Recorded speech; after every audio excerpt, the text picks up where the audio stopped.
A bill that aimed to protect IVF treatments was recently vetoed by Governor Joe Lombardo. He cited funding concerns. In a letter, Lombardo said in part, SB 217, as currently written, is not feasible because it imposes a new unfunded mandate requiring coverage of IVF, including through Medicaid.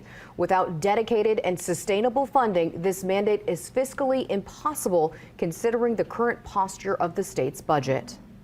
Today, Senate Majority Leader and sponsor of the bill, Nicole Cannizzaro, along with Attorney General Aaron Ford and advocates gathered to discuss the veto. Advocates say Lombardo is turning his back on Nevada families by rejecting the legislation. The president of Nevada Fertility Advocates says they are grateful Lombardo signed AB 428, which ensures access to fertility preservation for patients diagnosed with breast or ovarian cancer, but more needs to be done to address all aspects of infertility.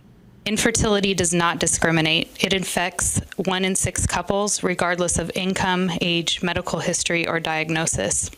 While AB 428 addresses a critical need for patients facing specific types of cancer, infertility is not exclusive to those diagnoses.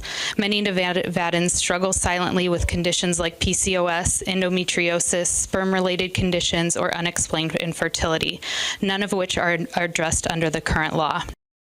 Advocates also say while this veto is a setback, the effort is not over.